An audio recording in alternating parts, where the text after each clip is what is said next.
Hello, I'm Hannah, and this is Hannah's Books. Happy Victober. I hope you're all enjoying your reading so far this month. But today, I'm not going to talk about Victorian Lit. Instead, I want to start to answer the amazing questions I got last week when I belatedly announced my third annual Booktube birthday Q&A. If you haven't left a question yet and you would like to, there's still a little bit of time. I'll close the questions tonight at midnight Eastern Time. I want to start with Sancordia. This is the viewer who asked me in the comments of an earlier video if I would again mark my anniversary this way. Somehow I thought I would just let it go this year, but I'm incredibly flattered that some of you not only wanted to ask new questions, but actually remembered this tradition. So thank you, Sancordia. Here's the question. Do you enjoy murder mysteries, old or new? Marjorie Allingham and Georges Simenon are ones I've been enjoying. Away from books, what are your favorite black and white movies? Yes, I very much enjoy mystery novels, although it's been a while since I actually read one. Right now, I have 2 stacks out from the library, one of mysteries that involve retirement communities, and another of mysteries featuring literary characters. I meant to read some of them during Dick Timber, that book celebration of sleuths, but I didn't get to them. Perhaps in December or during March Mystery Madness. I've yet to read Allingham, but I'm really looking forward to picking one up. As for black and white movies, I'll name 2. One is Casablanca, a movie I first saw when I was around 12 years old, and I've probably seen more times than any other movie. My parents loved it, and now David and I think of it as one of our romantic movies too. Another black and white movie I adore is Young Frankenstein. My parents took me to see it in a movie theater when I was extremely young, too young to understand much of the humor, like the roll, roll, roll in the hay scene. And of course, I've seen it many times since then, and I crack up every time I think of things like Abby Normal or even Ovaltine. If you haven't seen it, October is the perfect month in which to watch it. Incidentally, I'd love to know what your own favorites are, and that goes for you, Sancordia, but also everybody else.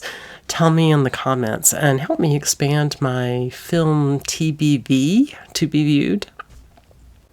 The next question is from NeoLX, who says, Happy Booktube birthday. I recall you saying you love A.S. Byatt. Which of her books is your favorite? And what would you recommend when starting with her work? I've noticed a lack of A.S. Byatt content here on YouTube, but I have accumulated most of her books over the past 2 years, shopping at library sales, just unsure where to start. Thanks. The first Byatt I read was Possession, which I think is a really wonderful way in to Byatt. I first read it when I was in graduate school in history and first starting to fall in love with the person who is now my spouse. David read it along with me, which was kind of a big thing because he wasn't a huge reader at the time. He loved it too. And I haven't reread Possession in a really long time and really ought to. While I enjoy Byatt's collections of short stories, the book I'd probably recommend after Possession is The Children's Year. Really absorbing, although it is a bit of a commitment to bite off at first because it is quite long. Not everyone gets on with Byatt, but I love her fluid prose style and hope you will too. Let me know what you think after you get started. The next question is from Blue Magic, and it starts with a comment that is extravagantly lovely and made my day. Here it is. This is one of the best channels on all of YouTube. Incredibly informative and engaging. Your warm personality and genuine love for reading really comes through. And as far as questions, I'll ask 2. What are some of your favorite memoirs and autobiographies? I've been mostly reading classic literature, but would like some recommendations. 2. How fast do you read? Just curious. Thank you so much, Blue. First, I'm actually not a very fast reader. I was growing up, zipping through books really fast and working through shelves and shelves of library books. That ability to read fast was useful when I was in college and graduate school, where as a history major I needed to read a ton of monographs. But I guess starting in my junior year of college, I started reading poetry pretty seriously and editing the writing of a lot of great young poets. I knew I needed to read poetry for the sound and the rhythm, not just plot or characters or themes. And ever since then, at least when I was reading good literary fiction or classic novels, I usually read fairly slowly so I can catch those layers. I don't actually speak the words aloud in my head, but I slow down enough that I almost do. Does that make any sense? Probably not, but that is what it feels like at least. Well, I'm saying this after mentioning in my Booktober TBR that I read a bunch of Thomas Hardy novels in one day apiece, back to back. I guess I still can read that way, but it isn't my norm, and I think I appreciate additional things when I read a little bit more slowly. There are definitely times when I think I ought to speed up, though, so I can read more books, but I know I often enjoy them more when I slow down. Your other question was about favorite memoirs and biographies. Well, for memoirs, I'm a little obsessed with Paul Kalanithi's memoir, When Breath Becomes Air, about being in his last year of training to become a neurosurgeon when he was diagnosed with advanced lung cancer. It's a short little thing. He didn't finish what he had set out to write before he died, and his widow wrote a beautiful epilogue that gives the book a real sense of wholeness. I've read it and also listened to it on audio a bunch of times in the last few years. It's really beautiful. A very different memoir I love is Eudora Welty's One Writer's Beginnings, another short little book. Welty was a writer from the U.S. South, and I'm especially fond of her short stories. I've actually done a couple of readings on this channel, and I'll try to remember to link to them. A couple of them are to her stories. Anyway, One Writer's Beginnings is about how Welty's childhood taught her to perceive the world in a deeply personal way, listening to how people spoke, to what stories meant in their family and culture, etc. It isn't a writing handbook, but it really is about how she herself became a writer. I just love the book. This is a long story, but Welty started this memoir as a series of 3 lectures at Harvard University. And I was visiting Boston just shortly after the final lecture. I'm so sorry I missed seeing her. When the book came out, my family acquired a copy, and we passed it around. First my father, then my mother, and then finally I got to read it. I definitely recommend it, especially if you're at all interested in the South. And speaking of the U.S. South, Debbie Baker asks about it specifically, not Southern literature, but Southern history. Here's her question. Please recommend 3 of your favorite books about Southern history. I'm trying to understand how we got from the Confederacy to Jim Crow to the performative right-wing politics of today, and I'm baffled. Suggestions, please. Well, I think the closest you might get to a response to that particular trajectory is the recent American History Overview by Jill Lepore, These Truths. She makes it clear that many of the issues of white supremacy we've seen throughout U.S. history are honestly not just from Southern history, and she draws big connections across time to help understand how things have changed and also why they haven't changed sometimes. She's a great writer, and her book has a really powerful narrative. That said, let me recommend a few historical studies about the more specific issues you've brought up. All of these books are pretty well written and accessible for academic history, but they are academic. That is, they have footnotes, etc. The first one is The Half Has Never Been Told by Ed Baptist, which makes it clear that slavery in the U.S. was not an example of pre-modern thinking. Instead, slavery was the foundation of American industrial capitalism. In other words, chattel slavery and white supremacy is what built America as the country it is now, not just culturally, but economically. so it isn't exactly a thing of the past. A very different kind of book is Drew Faust's slim, older volume called The Creation of Confederate Nationalism. The book was written in the 1980s, I think, but Faust's discussion of both the language and symbols of the Confederacy make it a pretty useful model for thinking about how that same language, as well as some new language and symbols, gets used in white supremacy circles today. I haven't read the next book since it first came out in the late 1980s, but your question made me think a bit about Gaines Foster's Ghost of the Confederacy, about how white Southerners embraced lost cause ideology after the war and memorialized the Confederacy. At least in my memory, I think Foster was more hopeful about what the South and the nation as a whole could do to move forward in a more progressive way. He essentially thought all the memorializing, etc., simply trivialized the dangerous commitment to white supremacy and sectional tension.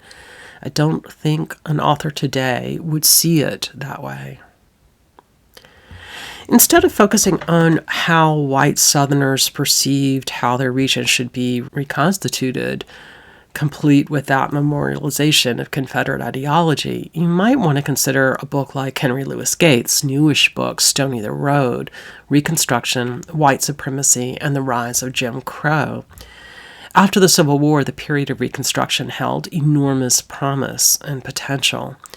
Not only new amendments to the Constitution, but the election of black congressional representatives, etc. It didn't take long for former Confederates, though, to regain control and erase so much of the possibility of Reconstruction. The violent racism of the Jim Crow period followed, and intense segregation and other degradations, as well as lynching and other kinds of anti-black violence, etc. Gates' book focuses on the changes of that period of white supremacy, considering how black people and their allies resisted, slowly building what is sometimes called the Second Reconstruction, that is, the Civil Rights Movement. There's also Peniel Joseph's new book, which calls this period that includes the election of Obama and the Black Lives Matter movement the Third Reconstruction. While we're on the topic, though, I want to mention a book that really emphasizes how much actually did change during the First Reconstruction and how it still matters.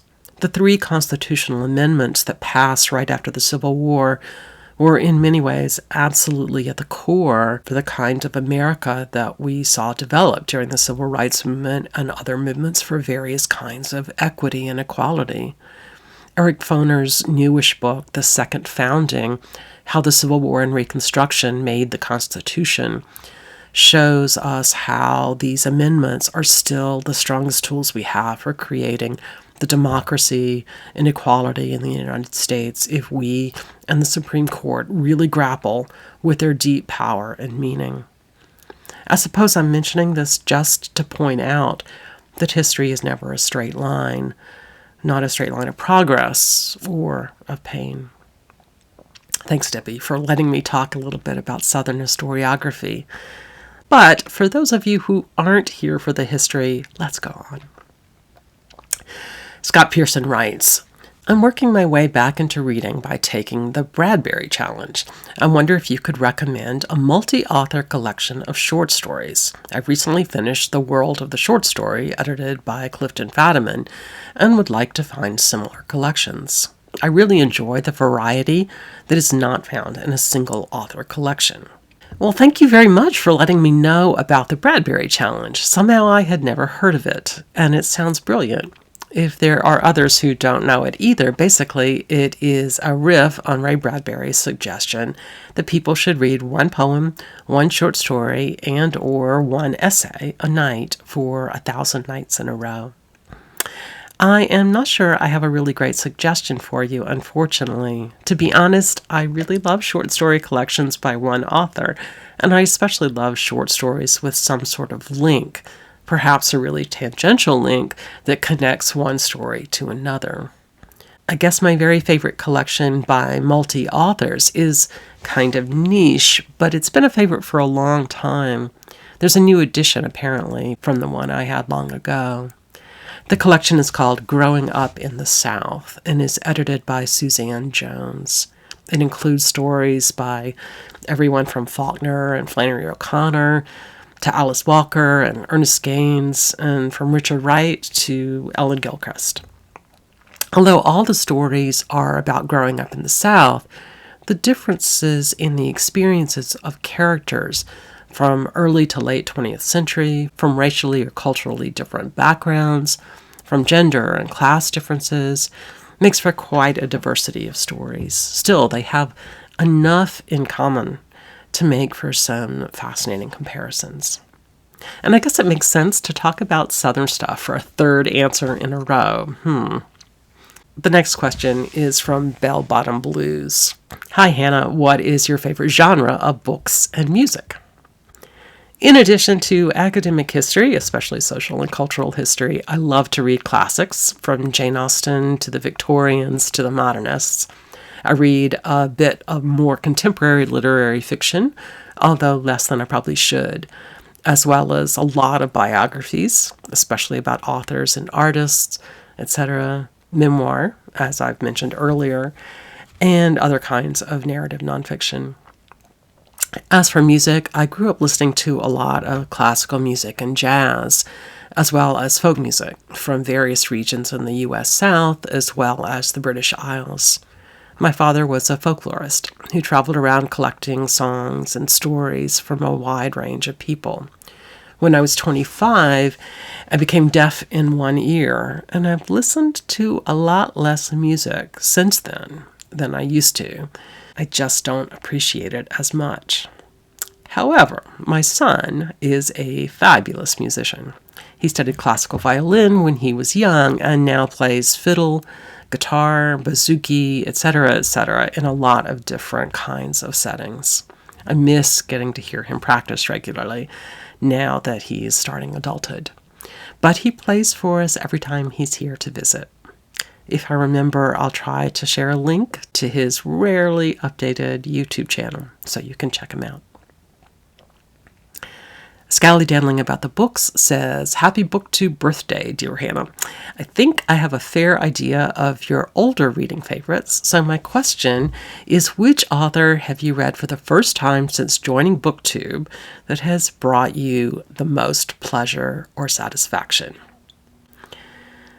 Well, before Booktube, I had never read any George Eliot, wildly.